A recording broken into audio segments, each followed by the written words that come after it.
Testing my mic. Um, I'm. This is the first time that I'm streaming to LinkedIn, so the experience might not be the best. So we'll figure it out as we go along. I see that there are about 9 people that have joined.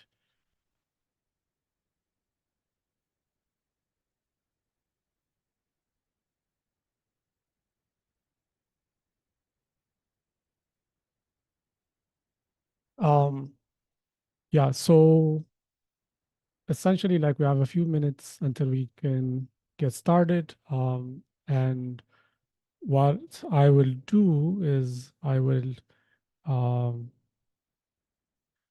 I'll share my screen. We'll have a presentation going. Um, and then that's what we're gonna use for today. Um,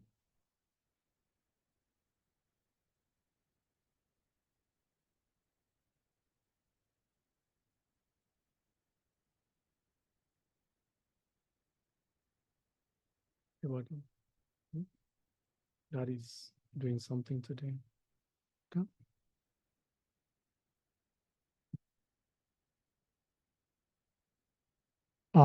And you can see my son probably in the background. Um, so I'm at home today, and as you can see on the left, I don't know, on the left-hand side, um, basically it's still dark where I am. I'm in Edmonton, Alberta, in Canada. It's winter, so even though it's almost 8 a.m., it's still quite dark. And eventually it's gonna get um, a lot more, I guess, uh, better as we go away from winter. If you have any comments, if you have any comments,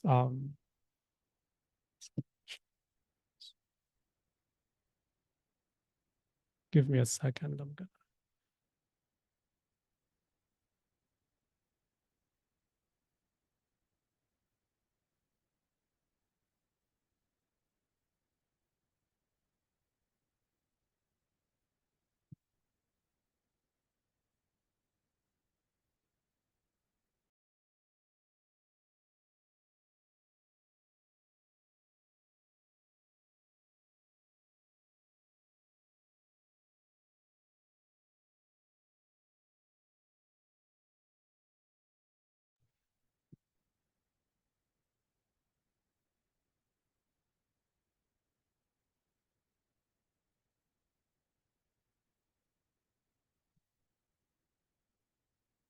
Hey, can everybody hear me? Can somebody maybe put something in the chat? I'm checking on my phone.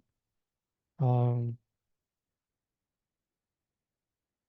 okay, I see you. I see you. Okay, Kasaun said hello. Welcome, Kasaun. Thanks for putting in the message in the chat. I appreciate that. Welcome, Kasaun. We have a minute to go, and then once it's 8:00 on my end, I guess it's 6 p.m. on your end, we'll get going. Um, oh, okay. Thank you, Hannah. I appreciate that. Thank you very much. Yes, I'm happy that you can hear me. Amazing. Thank you very much. Yeah, I'm super excited actually to be hosting this session. Initially, like I started when I put it out, I didn't expect the amount of people that would register. It was very surprising to me. So thank you all for joining me today, and I hope what I share is gonna be useful for you. And I'm always open to feedback. So after the session, if you have any comments, if you feel like, oh, this could have been better, or I want to hear more about this, you can also ask in the chat. There is a delay, just so you know, probably like 10 seconds of delay. So it might take a while before I get to it. Okay. All right, it's 8 a.m. on my side right now. So I am gonna get started. Um, I'm gonna get started. So welcome everyone for our session today. My name is Jonas. Jonas Samuel Halala. Um, you know how it goes typically. We don't have family names in Ethiopia. So you can just call me Jonas Samuel because that's what I would go by if I was in Ethiopia. Um, so let's get started. Can I get some confirmation? Are you guys good to go? Are you ready?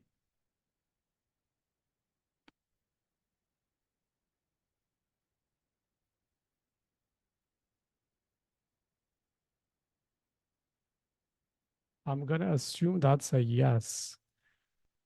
Okay, so this is going to be our presentation flow. I wanted to start with that. So initially, um, we're gonna have an intro. I'm gonna talk a little bit about myself, who I am, so you can get to know me a little bit. And then afterwards, we're gonna start an intro to Mado. We're like, what is Mado? What do we do? What do we stand for? I will have a few thoughts about the Ethiopian remote market. Um, just um, what I think is going to be the future, what I think the potential is. I'm going to talk a little bit about that. The next, right after, we're going to talk about readiness for remote work. Are we ready? So it's something that will help you assess, okay, what do I need to be ready to do remote work? What are the important areas for consideration? And then afterwards, we're going to talk about building a North American network for remote work, because that's one of the most important things to help us land jobs in that space. Right after, we're going to talk about how do you actually look for remote work then, right? You've built a network, you have that going, and usually you end up doing it at the same time. Like it's something that you do parallelly.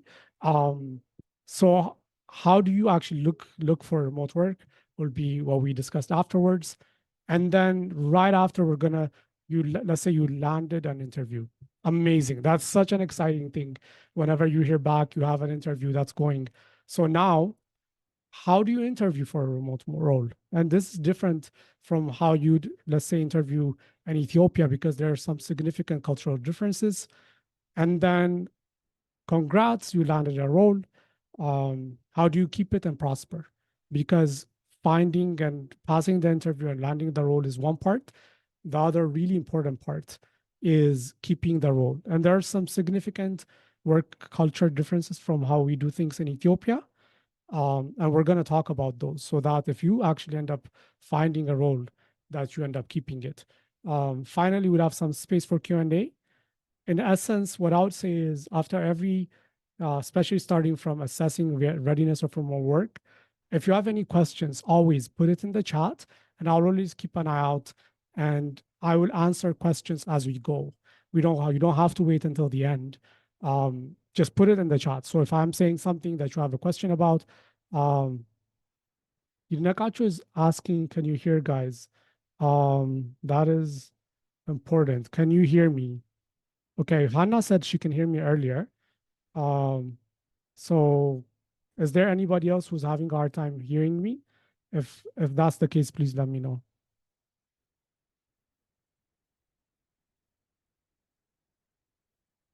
But I'm gonna continue assuming as if you can. And if you actually say there's issues, then we'll try and troubleshoot. So let's get going. Um, so the intro to me, my name is Jonas Samuel, as I said. I was born and raised in Ethiopia. I did my undergrad in Ethiopia, civil engineering.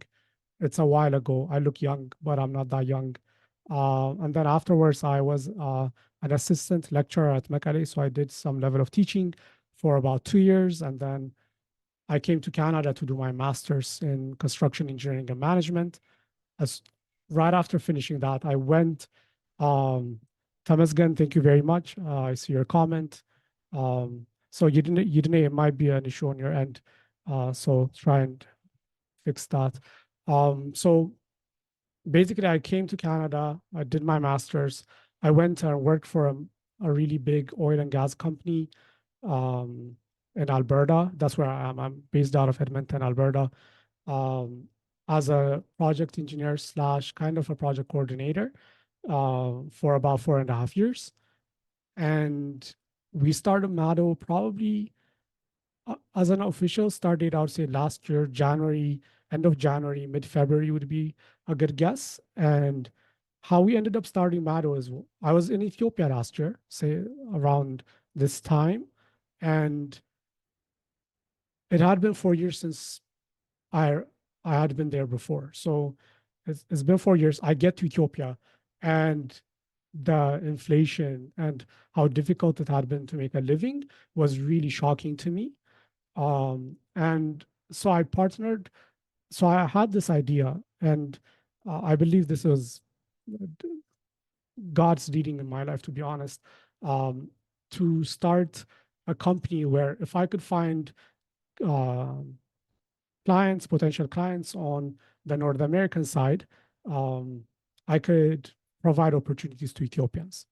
So when I had that idea, I decided um, to do it because I was in between jobs at that point, and I partnered with a really good friend of mine now, and we're also related to some extent. She is married to my brother-in-law, I guess. So Faven, who's an amazing software engineer and project manager in Ethiopia. So we partnered up. We started Mado, and initially the first pitch I had when I came to Canada, the first thing I tried is I went into the industry, like into networking spaces. I started talking about remote work. Like, oh, there's amazing Ethiopians that can do work remotely, and I tried to find roles. However, I wasn't really that successful. And in retrospect, what I realize now is that Ethiopia Ethiopia one doesn't have the best of brands, but even above that, the big challenge for me was that I was in rural Alberta. There isn't a lot of companies that have a remote work strategy. Most of them, everybody comes into the office, um, and maybe hybrid at max. So I wasn't looking into the right market. Right now, we're looking a lot more into the US market, which does have a strategy for remote work a lot more. So initially, though, that was very new to what I was doing. So I tried that. I didn't get a lot of traction. So immediately, what I started to think was maybe there is no interest here. So we started a software development company, and we had software developers out of Ethiopia. Ad hoc, I was able to place some people. I had one digital marketer and one web developer, WordPress web developer that we were able to place. But that was just like somebody wanted somebody. I was in the space, I was networking, and I was able to create those opportunities.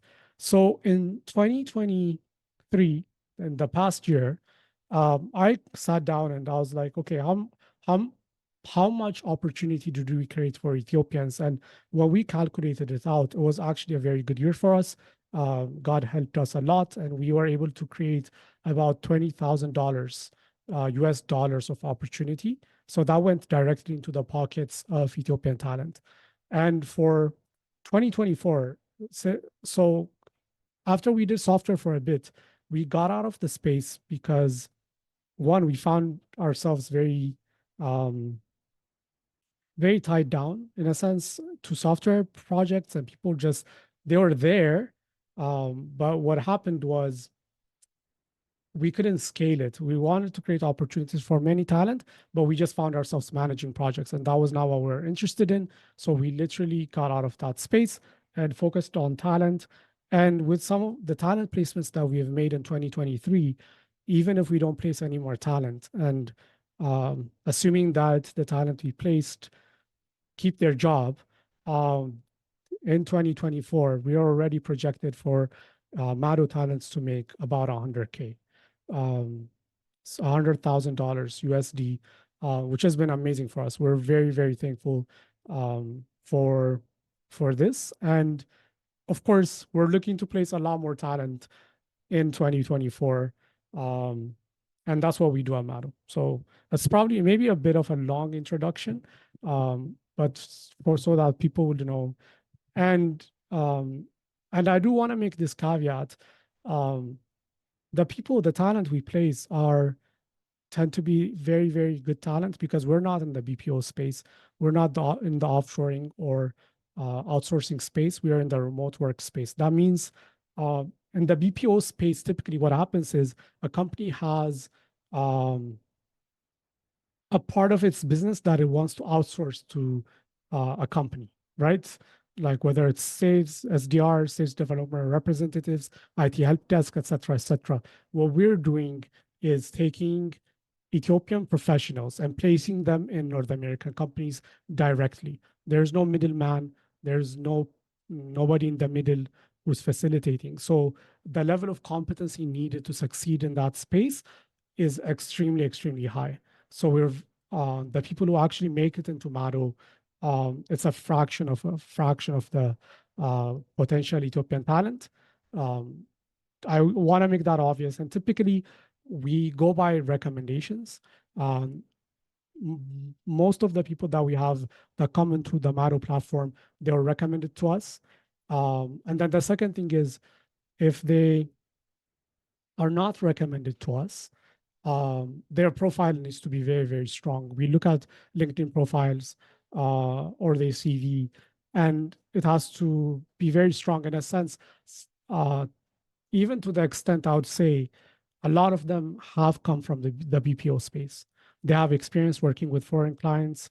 Um, Typically, we have found that um, those who do not have that experience, who have not been through the BPO space or don't have experience working with uh, US or other foreign clients are not gonna be a good fit for Mado. And I want to set that expectation because I don't want to give false hope to people.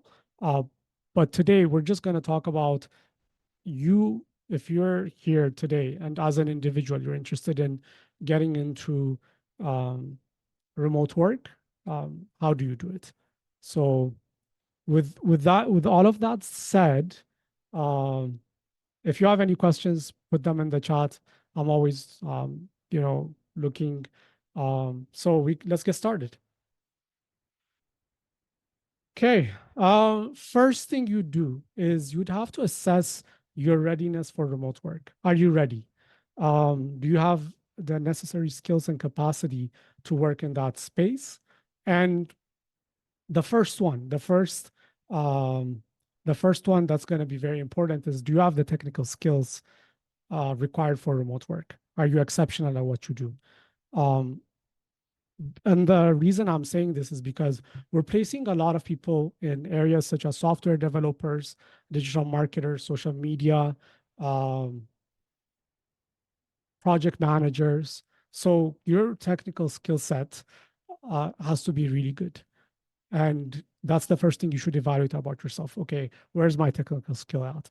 The second is, how good is your English communication skill compared to a native speaker? Because um, the difference between the difference in, let's say, accent, grammar and accent, um, makes a massive difference in your ability to succeed in this space.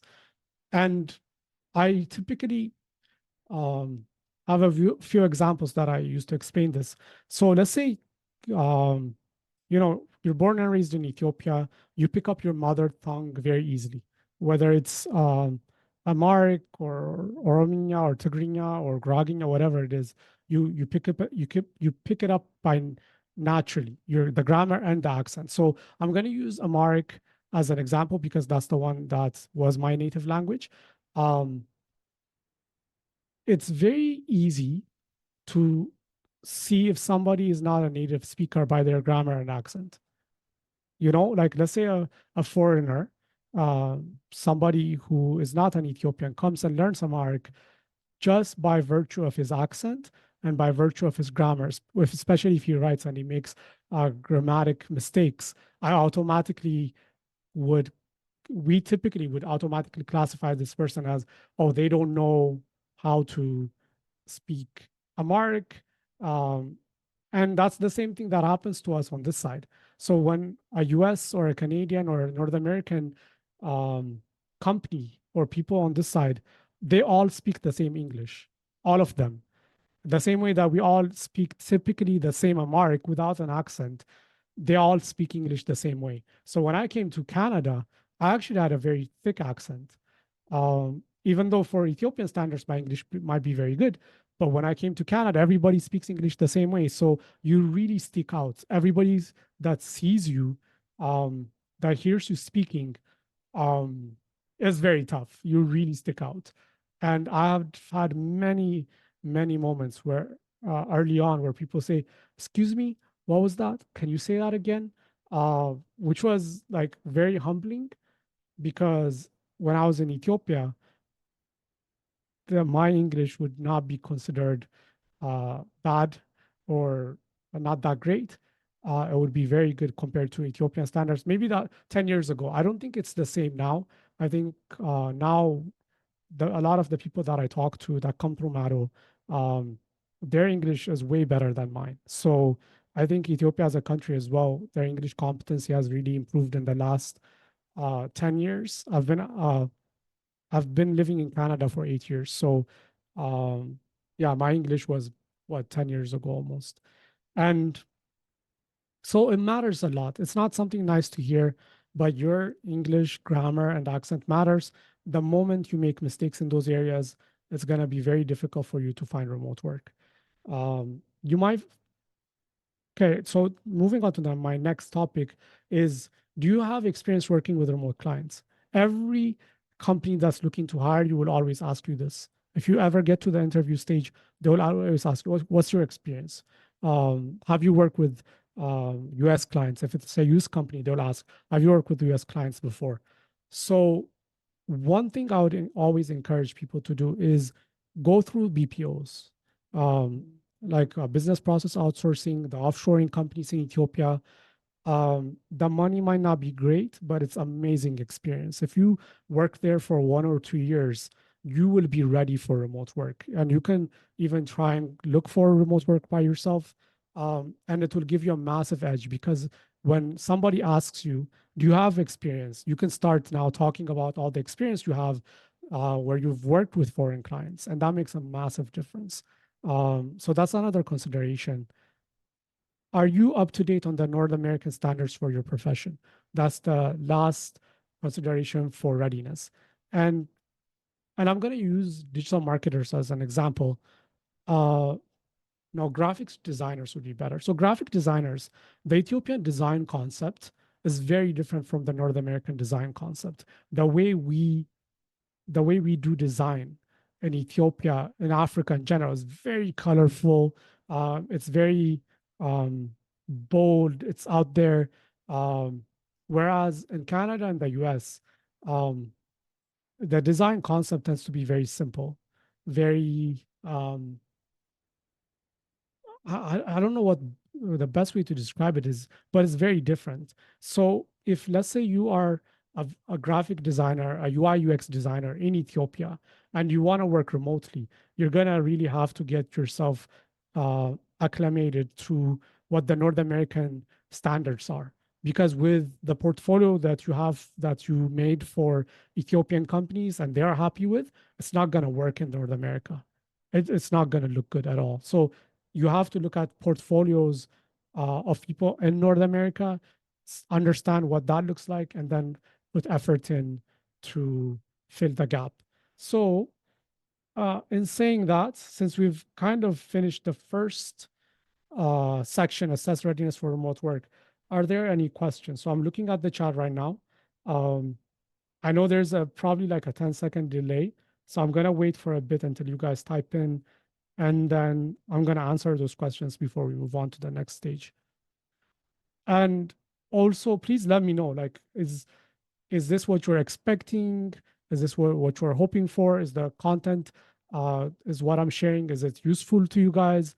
Is there something different you want to hear about?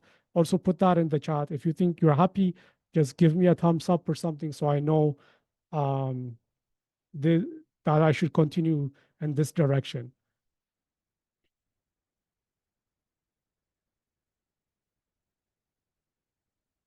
Okay, I see some reactions going in. I appreciate that. Uh, okay, that's a good question. Thank you, Hannah. So Mado is not a tech company. We are more of a how do you say, we're like a recruiter slash talent placement agency. So we were a tech company for a bit. So we built SaaS MVPs as a software company because that was one way for us to provide opportunities to Ethiopian talent. But we're not a tech company right now. I hope that answers your questions. Thank you all so much for the reactions that are coming through. I really appreciate that. So I'm gonna continue to the next step. If you have any questions, please put it in the chat and I will answer it as we go along. So, man, I've talked a lot about English communication, um, but it's so important. I'm gonna touch on it a bit more, and I apologize in advance if you guys are already over it. Okay. Um, One, be confident in your identity. Okay. Be confident in your identity. English is our second language. We are multilingual. We speak more than two languages. Almost everybody in the I can't say everybody in the country, but most people in Ethiopia are multilingual. We have a mother tongue. Um, so this is not something to be ashamed of or to feel bad about if your English is not amazing. It's just a skill that we can develop. So one, recognize that you already have a language that you're extremely proficient at, whatever is your native language or your mother tongue. English is just a secondary language. And sometimes, like, I've noticed that English is kind of like a status symbol. It was a status symbol when I grew up in Ethiopia. Um, oh, okay. Kalab. Okay, I'm seeing some feedback. Okay, I missed what you said about BPO, says Alexander. So Alex, what I said about BPOs is BPOs are an amazing training ground for to prepare yourself for remote work because it exposes you to foreign clients. It gives you experience working with foreign clients. So once you pass through, if you work a year or two in the BPO space with companies that are in Ethiopia, and right off the top of my head, I can think of MMCY Tech. It's I think one of the big ones. Maybe not. But if you go through a company like that, that's gonna really help you become ready to take on the remote working space. If you don't have experience working with foreign clients, it's gonna be very, very difficult to land a remote role because that will always come up. One, people will look at your um, people will look at your LinkedIn. Um, and then the other thing is if you manage to land an interview, immediately they will ask you, they will say, have you worked with North American clients before? Have you worked with American clients before? And if you say no, you're done. Like you will not get that role. So BPOs, now you can answer yes, because it does expose you to um, well, clients outside of Ethiopia. So that's what I said, Alex. And then I thought the seminar might contain how you'd recruit professionals, Calab. Uh, and so I'll speak a little bit about that. We recruit professionals through word of mouth recommendations. If you send inbound to us, there's a very good chance that we might not be able to, we might reach out and say, thank you for applying, but we're not going to really take a look into that um, unless your profile is really good. So usually what we do, and I've found this, is I'll take a look at your profile. And if you have really good skill sets, right? If you have really good skill sets that are relevant for the outsourcing space, and you have also, especially if you're worked in a BPO, I'm very interested. Then we will follow up and check in with you. But if not, if your profile is not um, that good, if you don't get recommended to us by somebody who's in our network, um, we will probably not pursue it further. And we're a very small team. We don't have the capacity to review thousands and thousands of applications. So, and also the best way to recruit professionals is through word of mouth. And that's across the board. It doesn't matter if you're in Ethiopia, if it doesn't matter you're in the US or in Canada, the best way to find really good talent is word of mouth. And we've been getting really good word of mouth recommendations. That's how we would recruit. So I hope that answers your question, Kalab. Um, Okay, Hannah, so you recruit talent recruit or talent placement for any company in Canada, or is there specific companies? So that's a good question. Typically, it would be, um, and I might have missed speaking about this. So there are some, on the talent side, there are some uh, skills that are conducive to remote work. So I'm a civil engineer by training, right? That's what I did. But if a civil engineering engineer today came to me and said, "Can you help me find remote work?" I will not be able to help them. And the reason is because it's very difficult to do civil engineering remotely. When I say difficult, almost impossible. So when the type of skill sets that are conducive to remote work include software development, um, sales development representatives or business development representatives, virtual assistants, graphic designers, video editors, social media managers, digital marketers, and you can probably fill in the rest of the gaps. So if you don't have a skill set in those areas that are easy for remote work, that are conducive to remote work, and I can speak a little bit about the civil engineering example. The reason is because if, let's say, you want to practice as a civil engineer with a company in Canada, you have to be certified. The governing board here, and where I am in Alberta, is called APEGA. It's the Association of Professional Engineers and Architects. You have to be certified by them to design and stamp any drawing.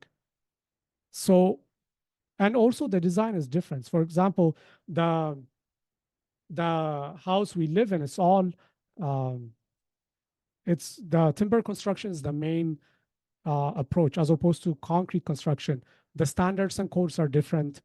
So most companies, I would say almost all companies, will not hire a remote um, civil engineer. They might hire a remote virtual assistant. They might hire a remote social media manager, but they will not hire a remote civil engineer.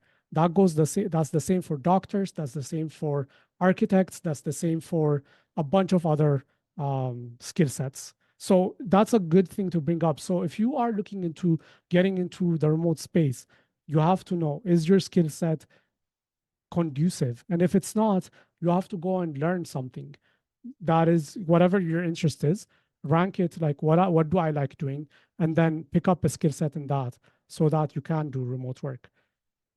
Okay, Yirnek Acho says, what about cloud engineers? We do. Cloud engineers are good to go because they can work remotely. There might be some level of security issues there, but I do get that I'm a civil engineer. It's also a side type of job. So all what we're recruiting for right now, um, I guess I should have clarified. It's all remote. People will work from Ethiopia for companies in North America. It's not immigration. There's no immigration aspect to it. Um, so even though you mentioned this, let me see. It's not an on-site type of job, but even for design, right, to do structural design, um, you can't stamp a drawing if you're in Ethiopia because you're not certified by the governing body in North America, right? So if you're in North America, they have an engineer board. There's actually exams that you have to take, and then you're considered a professional engineer. The same thing in Canada, where I am, as I said, you have to go through the process of first becoming an intern engineer, and then once you pass their, it's like 4 years of experience. That's what you need. 4 years of experience in Canada, then you can get certified, and then you can stamp drawings, you can sign off. So to do design work from Ethiopia, it's almost impossible. I hope that helps you. We don't do immigration. We're not in that space. God knows what the future holds. We might get into it at some point, but I don't see that happening in the near future. What about mathematicians, says Boaz. Um, yeah, still tough, Boaz. Might be tough to hear, but when you say mathematicians, I've never really met somebody who's looking for remote work as a mathematician. Uh, I don't know what the opportunities are. So I'll say that I'm not gonna shut the door because I don't know. That's a better answer. So let me just say I don't know, Boaz. Um, maybe ask me in 6 months. Um, oh, you're currently working with U.S. high school students as their Math tutor. Wow, that's very interesting. Um, get in touch with me. Let's talk more. Let's talk more offline. Um, so as I continue, um, okay, so English, however, you can work on your English skill. Okay, you can work on it. You can improve your grammar. There's no reason for somebody to make spelling mistakes these days. Um, you can use a tool like Grammarly, right? Just put everything through Grammarly. Make sure you don't make any spelling mistakes. You can improve your spoken grammar as well.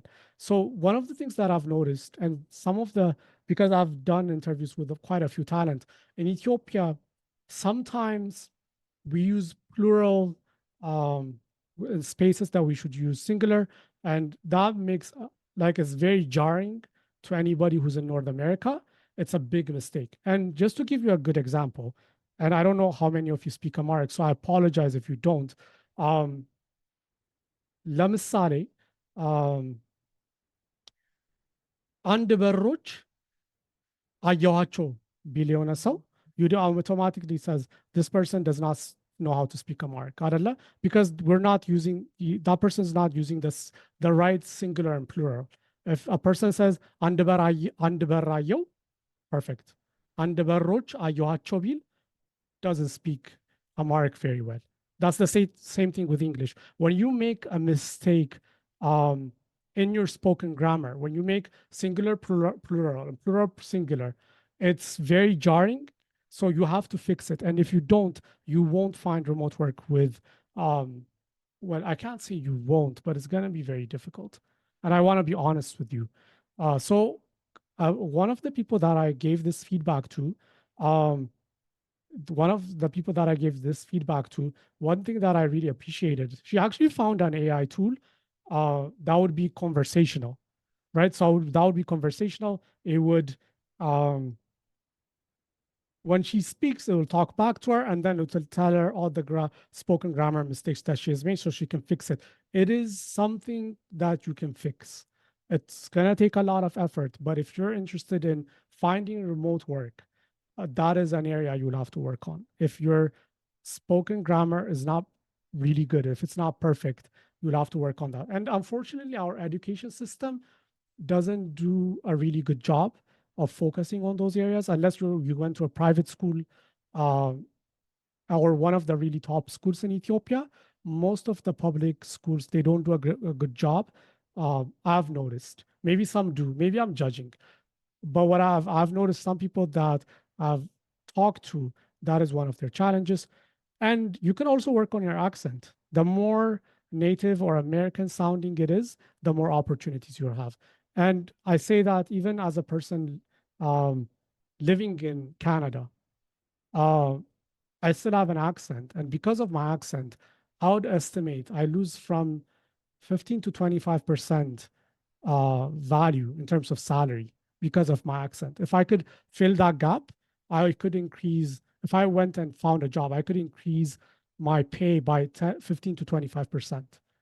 Even for me, it makes a difference. So I choose not to make a lot of effort. Maybe I will in the future, but there are ways to modify your accent or um, accent, it has different names. One thing I've seen, and I don't know much, like Ethiopia, there might be other resources, but I've seen one on um, Instagram. They're called Maraki English. They also have a TikTok where they really show how to pronounce certain words. That might be a resource that you use if you feel like, okay, my accent, I can improve it. It's just the nature of the world we live in. Um, and I will make this caveat though, not for the BPO space. The BPO space will be a lot more accepting. What I'm referring to is me finding somebody in Ethiopia who's a professional and placing them in a US company. Sometimes when I do this, they might be the first foreign hire, not the first African, just in total. This company might not have hired anybody outside of North America, so they're first hire. So the standard for what is required is insanely high, and I'm gonna be honest with you. It's very, very, very high. And that's our business. It's very different. It's not a BPO business. We're not outsourcing. It's remote work. So it's just a professional working with a North American company. So it's very different. So that's why I'm harping on English. It might not be needed for a lot of other things that you do, but at least the macro standard and across the board, improving your accent is going to help you land more remote roles, whether BPO or anywhere else. So yeah, I feel like I've talked way too much about this. It's very important. And if you find it offensive, I apologize. I'm sorry. So, okay, I'm still checking my chat, so I haven't seen a lot of questions come in. If there are any questions, as I said, please continue to share them in the chat. So one really, really important thing that you need to do or can do is building a network in North America. Not a network in Ethiopia, but a network in North America. How do you do it? So LinkedIn is the first and biggest tool, and use it like a social media. Use it, it's very powerful. So first, step one, always keep your LinkedIn up to date. Always. Always make sure that your LinkedIn is really good, always up to date. Do that. That's going to help you quite a bit. The second thing is identify the right network. And I'm going to take an example. Let's say you are looking to be a software developer remotely, okay? I'm going to use that as an example. Identify the right network, people, companies, LinkedIn groups for your skill set and follow them. So let's say I'm a software engineer. I'm looking for remote work, right? So what I'll do is I'll go on LinkedIn. I'll search for software development agencies in North America, in Canada. I'll follow them. One, I'll find people within that. If they are active on LinkedIn, if they post regularly, I'll follow them. I'll find LinkedIn groups for software engineers out of North America. I'll join. So you follow them, and then so you have to do your own work. So what is relevant for a software engineer is going to be different for what is relevant for a social media manager or a virtual assistant, etc. So find that, follow them, because LinkedIn has become it's almost like social media now. People post regularly, they engage regularly. So it's a really good opportunity. So identify the right network, follow everybody in that space out of North America. Second, follow active and large creator accounts. So some people have like 50,000 followers, 30,000, 20,000. Follow those people because they're very active. They're very active. They post a lot. So it's very easy for you to, one, other people in your industry will also are there in the comments. So, okay, so basically what I'll do is, okay, I'm a software engineer. I'm following a bunch of people that talk about software engineering, right? And this person makes a post, right? Let's just assume this person makes a post. Immediately what I'll do is I would comment. I'll comment something smart, something that shows that I know about software engineering, or even if it's personal, comment something smart, something reasonable. And then if they interact with you, if they liked your message, immediately send them a connection request. I've seen that has a ridiculously high success rate. Okay, you want to build your network, send them a connection request immediately the moment they like your stuff. Okay, you put a comment in there, they like it, immediately send them a connection request. If you see somebody who's written something interesting in the comments, like what they have said, or reply in the comments, and then if they engage with it, if they like it, if they respond to you, immediately send a connection request. By doing that, now you're starting to build out this amazing network in North America. It takes work, it's not easy, but the more you do it, the more opportunities you get. So that's a really big aspect. So I've talked about this. So if there are companies, as a software engineer, what I'll do is I'll start making a list. I'll find companies that hire remotely, that are fully remote or have a remote strategy. All the software development agencies, I'll find them. I'll start following them on LinkedIn. I'll find people within those companies that are active on LinkedIn. I'll follow them. If they have a creator account, if they have that set up and you can follow them, I'll follow them. And then I will build relationships. Just build those relationships. That will help you so much, because the moment, let's say, they put out a job ad, now they already know you. They already know who you are. You've been interacting with them. So when you say, hey, I'm interested in this role, you get a massive opportunity to actually at least get an interview. So that's gonna make a huge difference. Um, because all jobs come through relationships. This is the honest reality. Um, Even here, even in North America, it's a lot of it is recommendation. Recommendation makes a massive difference. If today I applied, um, Jonas Halada, automatically I don't get a lot of people who are gonna look at my resume. And I'm being honest with you, because my name is foreign. It looks very different. So people just sometimes have a bias against immigrants. They have a bias against foreigners. So it's going to be very difficult. So by building relationships, you actually give yourself a massive opportunity to land a role. I haven't seen any comments or feedback in the chat for a bit. So I'm like, I hope I'm live. Hopefully I'm live and you're getting this. So maybe give me a like or something, or put something in the chat so I know that you guys are still able to hear me. I would appreciate that. I'm a new streamer, so I hope you understand. So the other strategy that you can employ is you can connect with juniors first in companies that you're interested in. Juniors are a lot more open to connecting with you. Okay, don't go for the CEO.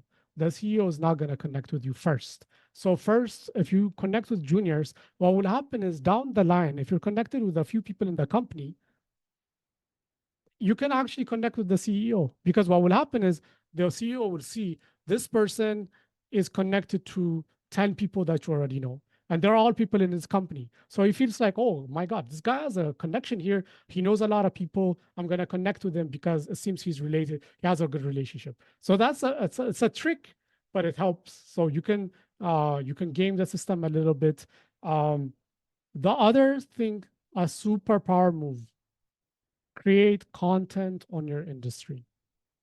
Create content, post regularly on LinkedIn, talk about the stuff that you know how to talk about.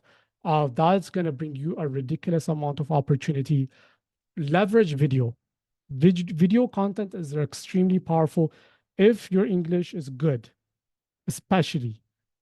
Make video content. Make video content, because let's say you are already building a network in North America on LinkedIn.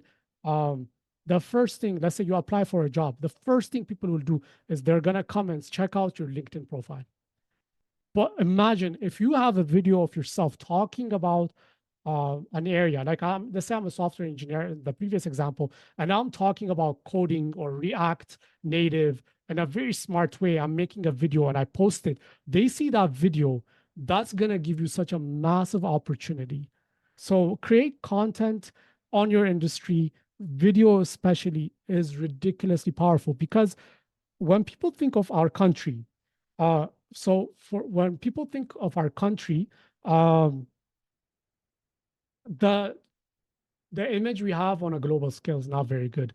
It's wars, it's poverty, it's challenges. So the moment people hear Ethiopia, that's what that's what comes to their mind.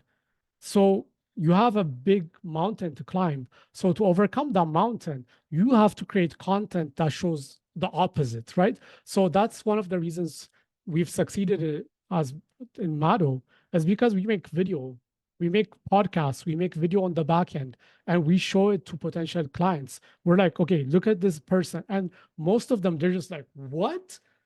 How's their English so good? And all of a sudden they're interested, they care. But before we did video, nobody believed me. I'll tell you, like I talked about Ethiopian talent for 7 months before we started making video. And it was very difficult to get people's attention. But now I'm getting a lot of attention, because all I do is immediately I take out my phone, right? I go onto the Mado page and I start showing some of the videos. Done. Then immediately now the conversation changes. Now people are a lot more open. So video is ridiculously powerful. Make video content. Ooh, let's see, let's see. Can you tell us some of the companies or agencies that hire remote software developer on LinkedIn? You're gonna have to do your research study. Let me see if I can find it. Um, I did recently find a list of companies that hire remotely. It might not be specific. It's not specific to software developers, but it might have a few companies on there for you. Let me see if I can find it, and then if I do, I'll put it in the chat. Um, Let me see. I think it's probably on my Slack. I think I shared it there. Okay, okay, okay. Okay, I'm putting it in the chat. So this will give you a few examples. Um,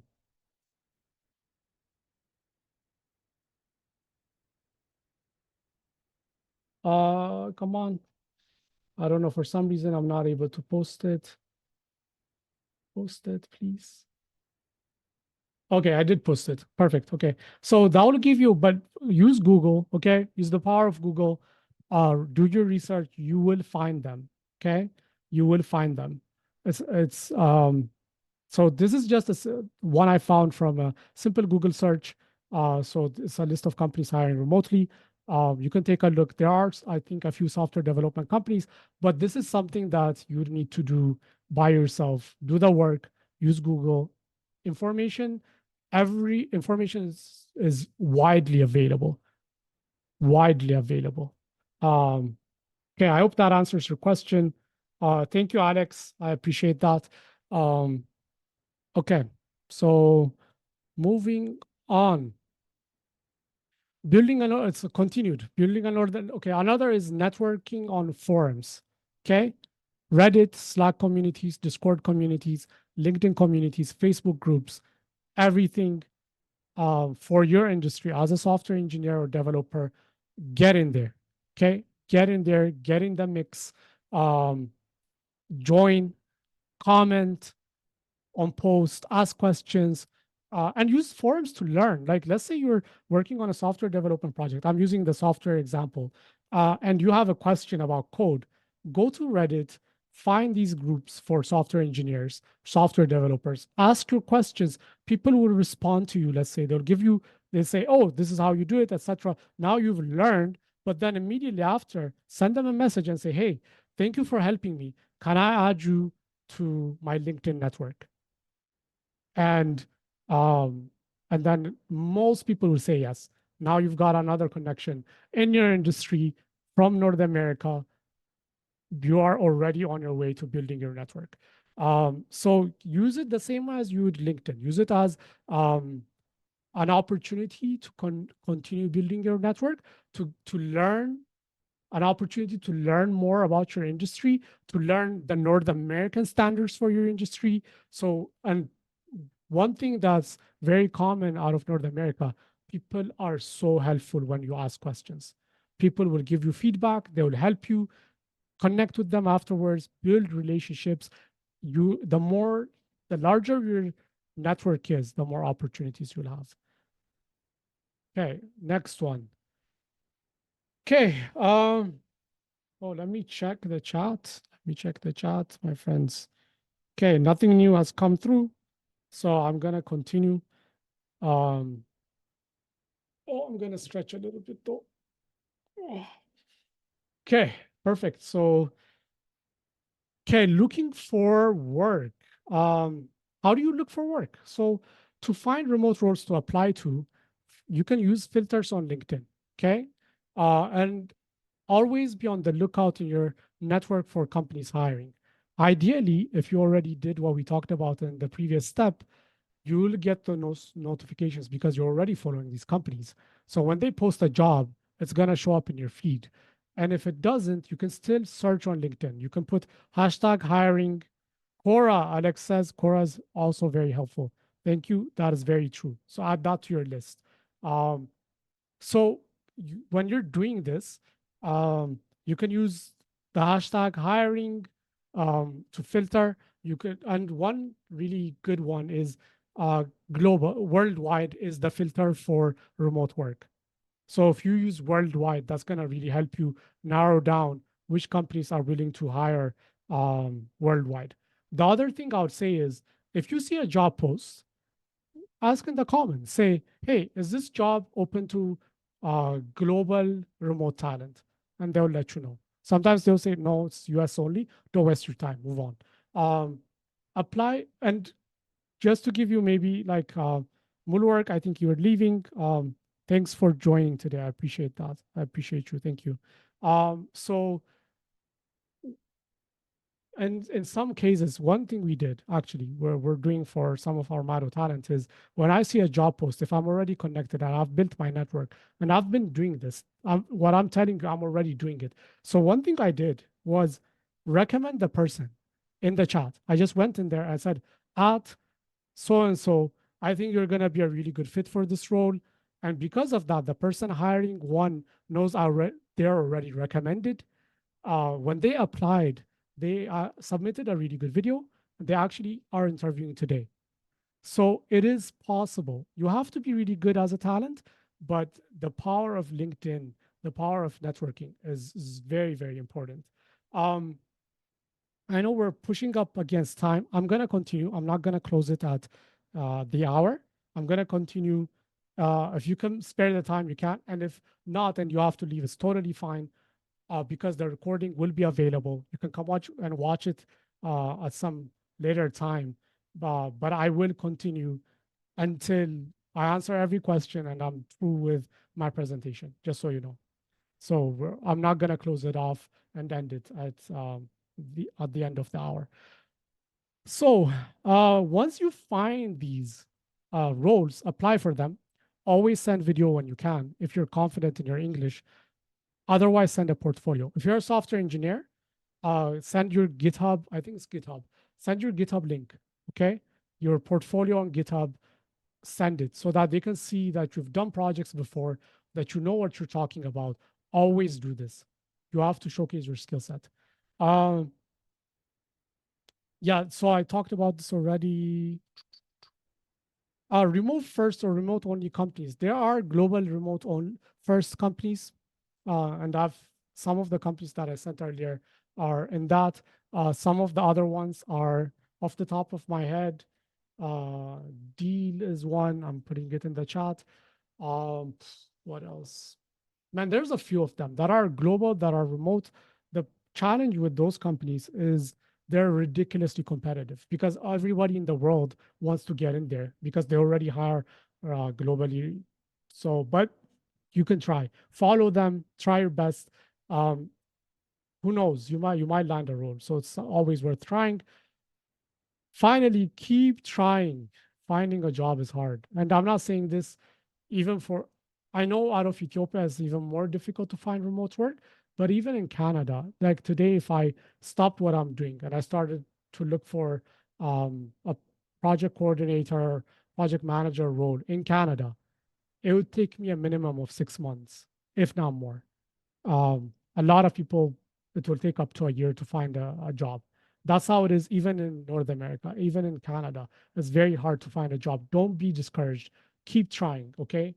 Keep trying, keep going. And with God's help, I believe you'll eventually succeed. Um, okay, interviewing. Okay, I'm not seeing anything in the chat, so I'm assuming everybody is good. They don't have a question. Um, Okay, so you've done the work now, you landed an interview. Amazing. That is so good. But you have to know some of the differences in culture. Um, you have to know some of the differences in culture to do well in the interview. One, you have to promote yourself shamelessly. So the Ethiopian culture is a culture of that really loves humility, and you're not supposed to talk about your own skills, your own accomplishments. That's the exact opposite of how it is in North America. In North America, you have to talk about your skills and accomplishment. It's not, people don't think of it negatively, it is expected. And I've had people that um, I've brought to interviews and they didn't do a good job because of the Ethiopian culture, right? They didn't talk about their skills. They didn't promote themselves to the level they should, and then the hiring person felt like they were not confident. They felt like they didn't know what they're talking about, or they didn't provide enough context. Ethiopia, the culture is very bad for interviewing and promoting ourselves, and we have to learn how to do it. I've noticed that it has gotten better over the last 10 years or so.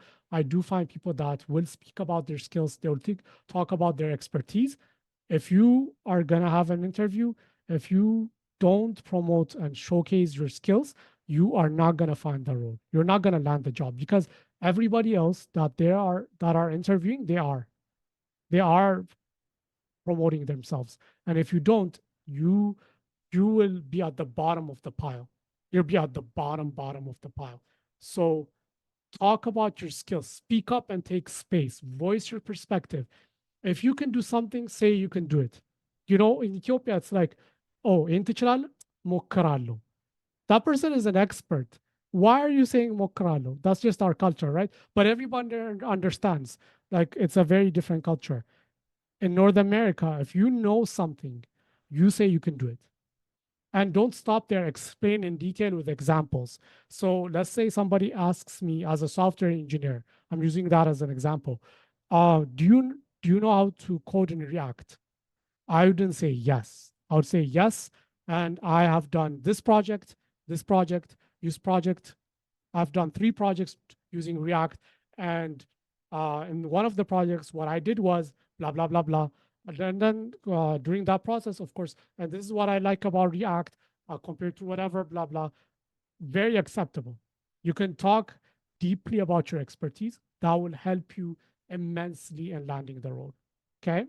Talk about it, everything that you know. So in North America, let me give you some perspective. If they know something 75%, they speak as if they are an expert. Okay? They're going to talk your ear off.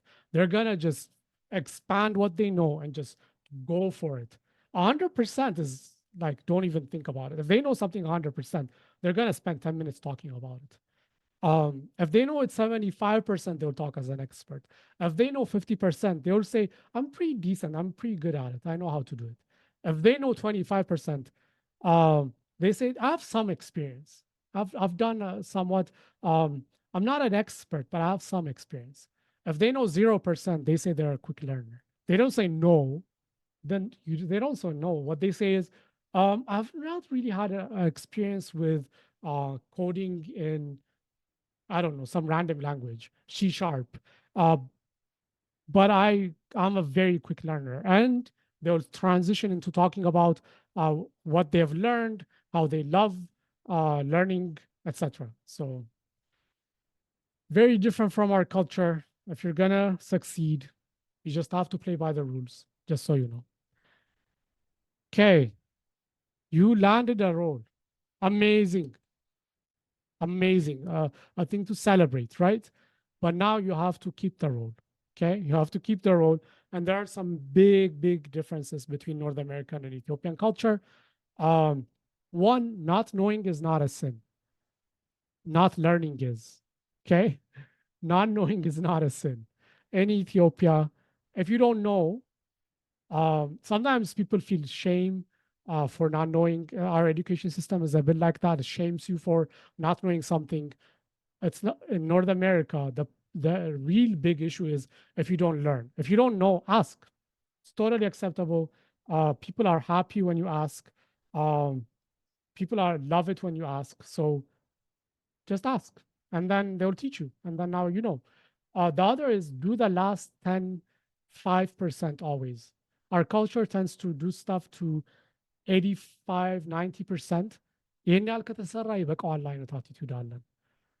And that is not acceptable in North American. People do 100%, if not 110% in every project. And we are already coming from a disadvantage from being from a foreign place. When you get that feeling of it's good enough, it's not. It has to be perfect enough. Finish that gap. Don't leave it there. The other is never leave a comment unaddressed. And I'll tell you a personal experience I had. I had somebody working for me. I gave him feedback. They were updating our website. They were making changes. And I said, okay, fix this, fix this, fix this, fix this. And then the next time they came, I saw they hadn't addressed my feedback. And I said, what? Like, why didn't you address this? And the answer he gave me is, this is not important. It's not that difficult to make a change. Let's agree on the main parts first. Oh, the amount of anger I felt, because I've been in Canada for 8 years. I know how it goes. You will automatically get fired on the spot. You address every comment. Yes, of course, if it's easy to do, then why didn't you do it? That's just like part of, like, for our country, it's acceptable. It's not acceptable in North America. If somebody gives you feedback, address every feedback. If you can't address it, respond to the comment and say, the reason I'm not addressing is because of this, or do you think we should do this instead? That's totally fine, but do not come to a meeting without addressing all the comments. Don't delay on deadlines and give excuses. This is also very typical in Ethiopia. I've had an experience where the person building our website, again, a different person this time, he said he was going to send something on Friday. No show. He didn't say anything. He didn't send anything. And then we messaged him on Monday or Tuesday. He goes, "Oh, I'm so sorry. I had a family emergency and I had to leave the city. That's why I couldn't deliver." I immediately got rid of him. I immediately, like, so he made a few mistakes. The first one, as a culture, we give each other reasons. We really do. We don't deliver on time, but we give each other reasons where we say, "Oh, um, this happened, and I couldn't deliver." And a lot of times, even the person receiving the reason knows it's not true, but we just accept it, and it's fine, because that's how the work culture is sometimes. It's not in North America. Okay, you will get immediately fired for that as well. And the same way I fired him, like, I just let him go. Um, and then the second thing is, um, well, I didn't fire him until, okay, we gave him an extension and he didn't deliver on the extension date either, which I don't know. I can't even imagine that happening in North America. Um, so, anyways, the second thing is, let's say something can happen, right? Something can happen in life. The right way to do it is, let's say I have a deadline on Friday. Today is Tuesday, let's say. What I do is, if something came up, I will let people know ahead of time. I'll say, "Oh, hey, um, something came up. This happened. I'm afraid I might not be able to make the deadline on Friday. Um, can I get an extension?" That would be what I would ask ahead of time. Missing the deadline on the deadline and giving excuses after, um, like, I'm just telling you from my own experience working in North America. Um, yeah, I would fire you immediately, and anybody else would fire you immediately as well. So don't think it's acceptable in North America. Make sure you know. And the reason I'm telling you is, I don't want you to lose your job once you get it. Okay, just make sure. The other is, have good internet capable of video without any issues. Yeah, that's a mistake right there. It's not supposed to be and it's supposed to be any. Um, and I've had, so recently, I'll tell you a story. Recently, I placed somebody and they started work. Um, and 2 days in, the person who hired them messages me and he says, "I don't think so and so is not gonna, I don't think it's gonna work out. I'm doubting his commitment. I don't know if he has the skills necessary." And I thought, what? Like, that doesn't make any sense because he hasn't started work yet. Like, how can we talk about this? So I get to the bottom of this. And what actually happened is, his internet was not very good. He thought the normal internet that he had at home, he could use to join video meetings. He couldn't. So he was not able to participate in their meetings and provide feedback and speak about what he knows. So it was very choppy. And then the second thing is, um, he missed a meeting because of that as well. So immediately I was ready to fire him. And I had to step in and say, let me get to the bottom of this. That I went and checked. It was internet issues. One, I told him, fix this immediately because you're not going to have a job if you don't.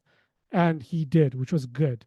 And then the second thing is I talked to the client and I said, hey, um, it's because of internet issues. It's not his skill set. Give him time. He's going to fix it immediately. And I was able to diffuse the situation. But if somebody who is not on your if you don't have somebody like me on this end and you find this remote role by yourself, get good internet. Video is mandatory. And I've had this where I've met with a lot of people, they don't turn their camera on. That's a no. You don't do that. Because, and I understand. So on this side, everybody's internet is perfect. There's no power outages. So 8 years I've been in Alberta, in Canada, in Edmonton. It's not a big city. It's not a big city. Um, in the 8 years I've lived here, power has gone down twice, maybe, and it got restored within a few hours. Internet, the same thing. My internet might have gone down twice in 8 years. So when people on the side, they don't understand bad internet. They don't understand you. They Okay, Abel, thank you for joining. I appreciate you. Thank you. So they don't understand you. You can't use it as an excuse. Okay, if you're gonna work with North American companies, you have to bring North American internet. And I know it's hard. The infrastructure in our country is very difficult, but I know people who have found ways around it. So some people have really big power banks for their laptop for the when the light goes out. Some people use solar generators for light because if you're going to turn on your camera, even though there isn't light at home, you can use that. So you have to be resourceful. Okay, you have to be very resourceful to do this. But it's part of finding remote work and securing it. Okay, more on North American work culture. This is something that I would say you are your own advocate, meaning in Ethiopia, let's say I were in a salary negotiation. So I'll typically consider what would be fair for you. And I'm just using random numbers. And if I say, uh, $10 an hour, I've already thought, would $10 an hour be fair for this person? North America, that's not how it works. They just tell you what's good for them. They don't think of on your behalf. So when somebody makes you an offer, don't think they have considered your circumstances. You have to advocate for yourself. So when somebody says 10, you have to say, I think my skills deserve a bit better. I think 15 is more fair, in my perspective. And they don't take offense at that. They'll be like, oh, okay, that's what he thinks. And then you come to an agreement. But if you think when they tell you 10, they have thought it's fair for you, that's not how it works. North American culture, everybody looks out for themselves. Okay. They don't think about other people. They look, and if you are not happy, you have to say something. If you're happy, good. So even when you're working, well, let's say when they're giving you a lot of work, they don't think, oh, so and so has a lot of work, I shouldn't give him work. No, they're just gonna give it to you. So what you have to say is, I would love to work on this, but just so you know, I have A, B, C, D projects on the go right now, and I'm really busy. Which project do you want me to postpone so I can take on this one? You have to be very, otherwise, you're going to end up doing a ton of work because, as I said, they don't consider, you have to say no. Their cultural expectation is if I ask you to do something and you don't want to do it or you can't do it, you have to say no. I don't think, oh, does so and so have capacity for this? You know, do they have time to do this? Are they busy? I don't think that's not how people think here. Okay. The way they think is, I want this done. I'm going to ask so and so to do it. And the expectation on the other end is the person who is asked to do it takes a look and says, oh, sorry, I don't have time to do this right now. If you're looking to get it done, maybe I could do it by X date and gives them a date out into the future. Now they decide, okay, do I want to wait or I get it done myself? Know that. Otherwise, you're going to be massive. And I'm not saying you shouldn't work hard. Okay. Do everything that's required, work hard. But past a certain point, um, if you don't learn how to stand up for yourself, it's gonna be very tough. You're gonna get abused. So be aware. Communication, man. One, understand the difference in culture when it comes to gender and sexual identity issues. Ethiopia is very different from North America. You already know. So you decide how to live your life. I'm not going to tell you don't say this or don't do that. But what I'm saying is it is very different. So, for example, if you're going to come off as sexist and put women down, don't be surprised if you get fired. Okay. That's just how it is. Women have a they might even have more value than men in North America, um, or they're at a minimum equal. So you treat women with respect, and if you don't, then you will feel the wrath of the North American society. Just so you know, sexual identity issues, same thing. Okay, I'm not saying you should accept it. I'm not saying you should live by it. What I'm saying is, if you choose to speak up and condemn or speak in that area, know that it's not going to be received well at all. Just a heads up, okay? I'm just giving you a warning so you know. Communicate a lot more. Um, Remote work requires over communication, okay? Over communication. So because people are not in the space, they don't see you coming to work, they don't see you sitting and working. So people don't know what you're doing. So every day, if you could actually, what I would say is, I'll send a message to to the manager, whoever is overseeing me. I'll send a message saying, okay, today I'm going to be working on ABCD. If you want me to work on something else, please let me know. At the end of the week, you send a recap that says, oh, this week I worked on ABCD. I was able to finish these things. Next week, my plan is to work on, you know, XYZ, whatever. By keeping the people that you're working with in a loop, always giving these recaps and updates, they know what you're working on and that you're adding value. If you don't, even if you're working, nobody knows that you're working. So people might feel like, what are they doing? But if you send these reminders, they will always know. That will go a long way. And it doesn't matter, by the way, this is not just for Ethiopia, even anybody in Canada or the US. If you're working remotely, you have to do this because it's very different from in office working, in person working. The other is address people by their first name, okay? Don't say sir or madam. It's just a quick tip. Let's say if you're talking to me, if you're emailing me, you say, hi, Jonas. Everybody does that. It's very common. When you do sir or madam, it's very weird. It's very out there. So don't do that. If you're, um, let's see, Yodit. It's really insightful things. I appreciate you, Yodit. Thank you very much. I'm happy that you're getting some value out of this. Cracked software, beware. Okay. I know it's very common to use cracked software in Ethiopia. If you're working with a remote company outside of Ethiopia, ask them. Okay. Say, hey, I want to use the software. Do you have a license for this? Sometimes I use cracked software because it's okay on my side. Um, how do you feel about this? Is it okay if I continue to do that? Or can I get a license? Ask. Don't automatically use it because it could get them sued. On this side, they can get in trouble. They can get into legal trouble because you use crack software. So make sure you communicate that. If they say, fine, it's okay for this, you can go ahead, go ahead. If otherwise, they will give you a license. They'll pay for it. It's okay. And I've done that for my team in Ethiopia. I have given them subscriptions to whatever they need because it's very easy to do on the side. Okay. Oh, it's been a long one, but more on working remotely. Google is your friend. Forums are amazing. Use them to learn and update yourself. Communicate. I've already said this. Networking. Never stop building your network.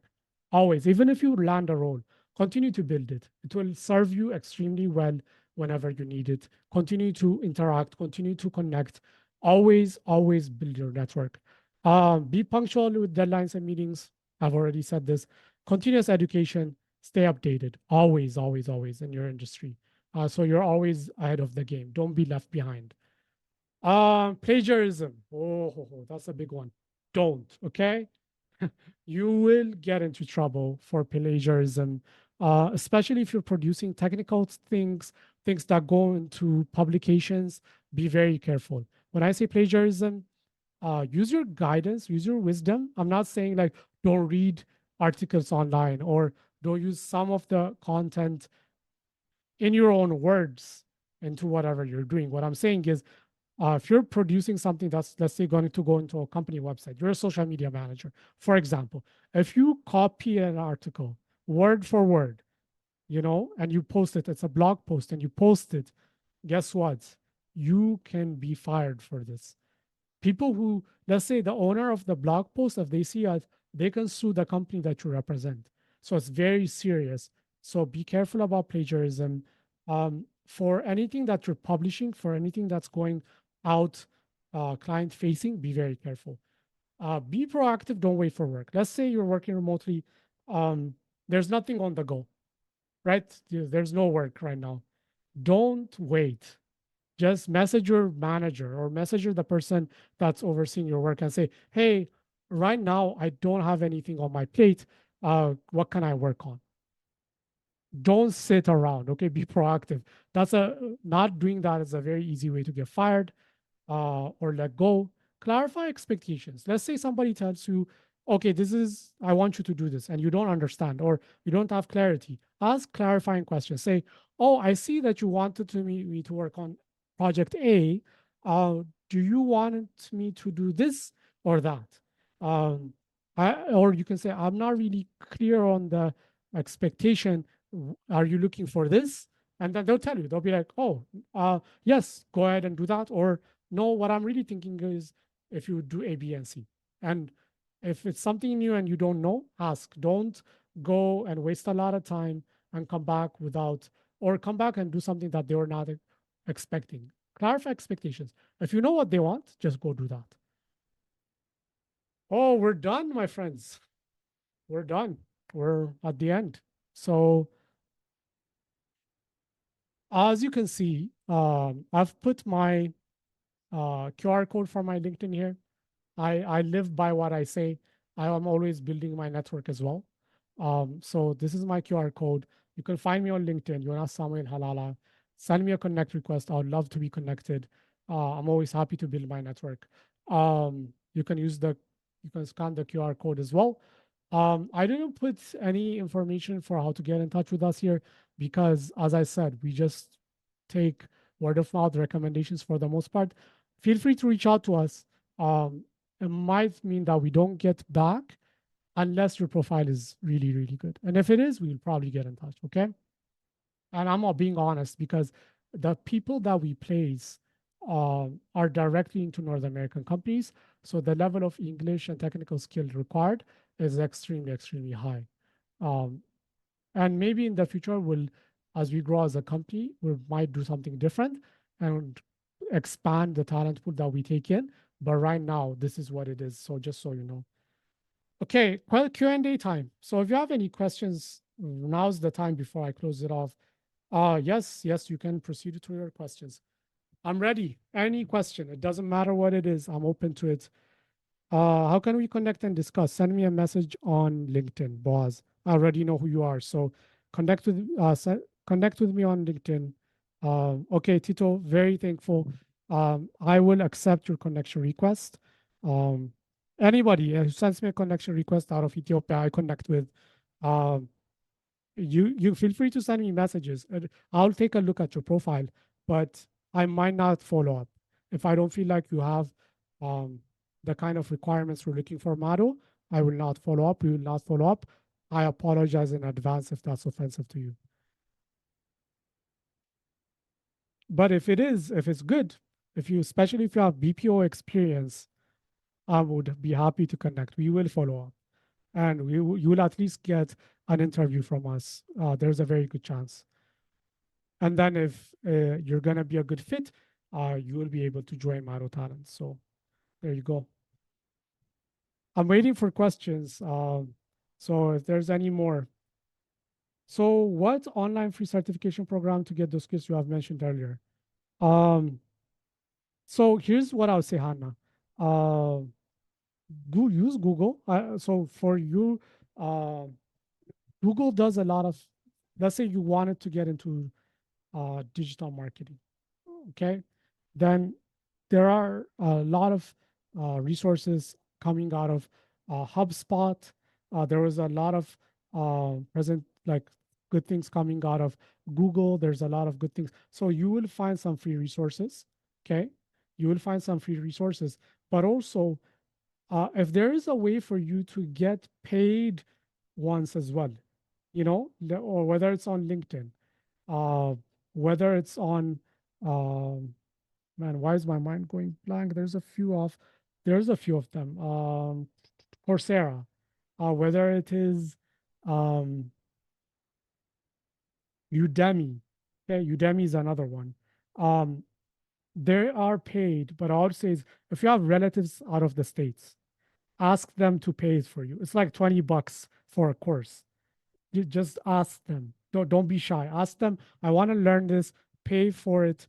It's so cheap, right? And then if there's a way for you to get it done within Ethiopia, I know people that do find ways to get access to US dollars and find ways to do that. But if you have relatives, friends, anybody, just reach out.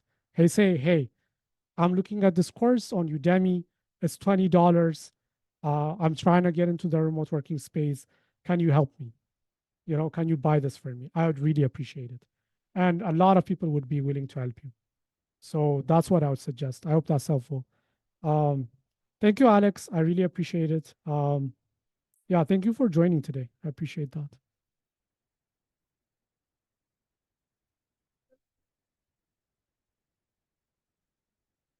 So I'll continue to wait for questions. Um, but if you don't have any questions and this is the end of today's session. I really want to thank everybody that has joined. I really appreciate that you guys came, you're interested and you came to listen. And if you have any questions, send them to me through my LinkedIn. Uh, I do get a lot of, I'm starting to get a lot of inbound, so I might not respond immediately, but I'll try to get to every one of them and I'll send you a response message. Um, and I wish you all the best in your career and your search for remote work. And um, and I'll probably host future sessions like this. I don't know when or how often. The content might be the same, or I might focus on different areas. Um, just let me know. And then the other thing I'll say is, if there's something that you're interested in learning about in the future, I can make it into another webinar. So put that in the chat. If there's something that I didn't cover that you are very curious about, put that in the chat and I will follow up. And at some point, I might make more content on that.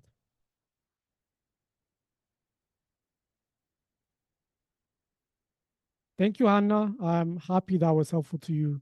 Um, I know it's tough being a civil engineer and trying to break into the space, but I believe you can do it. Um, yeah, just what I would do in your case is I'll look at all the different options and then try a bit of every one of them, figure out what they're like. And then once you pick a path of where you want to go. So, for example, if you want to go down the software development route, you can, but it takes a lot of time. Even if you're self-taught, by the way, North America, as long as you can do the work, it's okay. You don't have to go and get a degree. You just need to take the courses. So that might be cybersecurity, that might be coding, a lot of things that you can learn. Those courses that you take are enough to get you a job. You don't need a degree. So I want to make that clear. Okay. If you learn how to code in a language, you teach yourself, and you do a few projects you can still get in. So don't think Ethiopia sometimes has a very rigid, you need a degree to get in. That's not how it is in North America. It's all about what do you know? Can you do the job? And if you can, you will get accepted. So you can go in that direction if that's interest to you. If it's digital marketing, you can learn. If it's social media, you can learn. If it's virtual assistant stuff, you can learn. If it's sales developer representatives, you can learn. All of these things are easy to learn. And then if you can, if let's say the path you chose it's available through a BPO, go do that. It'll take you a year or two.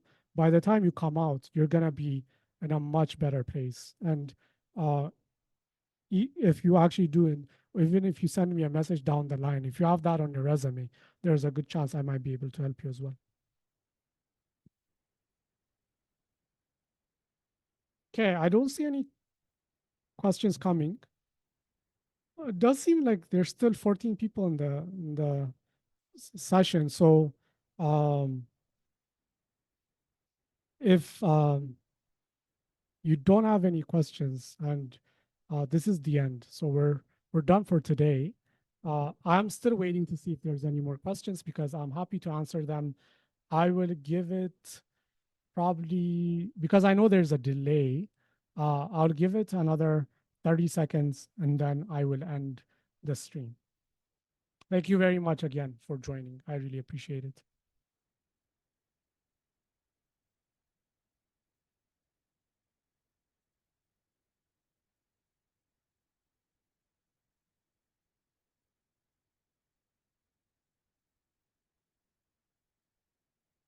Yep, I see the love coming through. I appreciate that.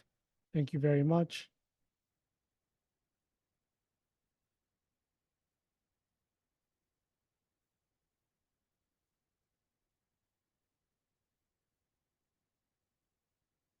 Okay, I see a question. Okay, good. Hewitt, you're a software engineer. Um, okay, you're a student at Addis Ababa. How can I easily get work on Python develop remotely, like turning on? Like on Turing, I'm very good at this. I was going to try, but I failed. Wow, Hewitt, that's amazing that you were able to land that interview. Um, Keep trying. Honestly, I think one thing I would do is, as I said, network, right? Any companies that you're interested in getting into, follow them on LinkedIn. Do the work, like network, build your network. One, I would say, 100%. The second thing I would say is um, is build projects. Okay, build projects and beef up your man, I keep forgetting what it is. GitHub, is that GitHub? Your GitHub profile? Create a profile on GitHub or whatever that is for software developers. Upload your projects that you've done there. And then when you apply, send that link as your um, as your portfolio. And let's say, oh, I haven't worked on a lot of projects, I'm still a student, work on them, create your own projects, take some projects, find forums, for example, where people are asking to build stuff, build it for them, take some time, build it, do it, and then you can put it on your resume. That will help you immensely. The biggest challenge when you're a junior or when you're still a student, you don't have a lot of projects under your belt, that makes it difficult to land a role. Beef it up, build apps on your own free time, launch them, talk about them on LinkedIn, um, put them in your profile, put them in your GitHub. So yeah, do it. Okay, I believe in you. You can do this. Tito, I have slight experience on Upwork. Does it consider as? Yes, it does. It does. Upwork experience because it is working with remote or foreign clients. So that does help. Reach out to me. I'll take a look at your profile, okay? And put it in your LinkedIn if you have not already. Say Upwork freelancer or whatever. Put it in there. It will help. Um, Thank you, Teddy. I appreciate that. I wish you all the best. I wish you all the best in your search.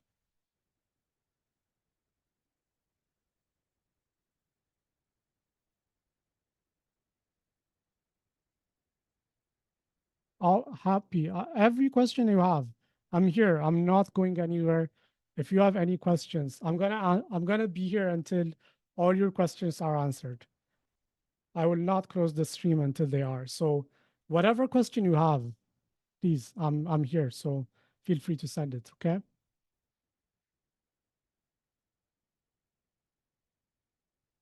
And then if whenever it's time for you to go, thank you very much, and feel free to leave. We're already done. We're with the presentation, so there won't be any more content coming from my side. I'm just waiting to answer questions.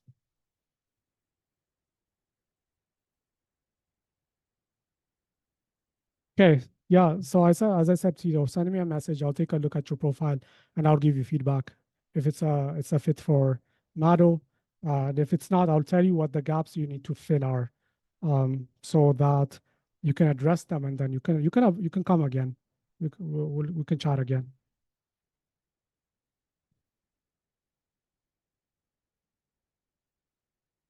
Okay, I do. I think you're saying that you do have your Upwork experience on your LinkedIn. Good, perfect, amazing. I'll take a look at your profile later on, and I'll send you a message. We'll connect.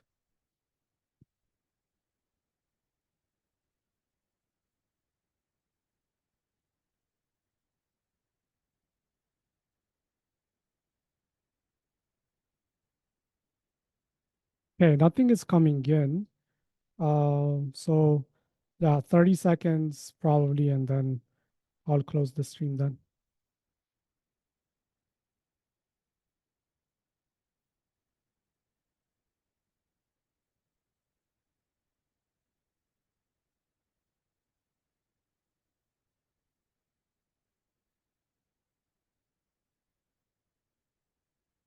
Okay.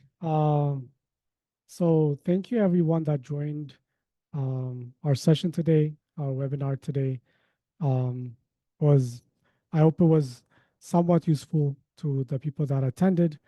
And if you have any questions, always feel free to connect with me on my LinkedIn and send me messages. I would be happy to respond. Um, so thank you very much and have a wonderful rest of your evening. It's it's just day right now. It's 9:30 where I am. I know it's evening in Ethiopia. Thank you so much for coming to attend, and have a really good rest of your evening. Appreciate you. Thank you.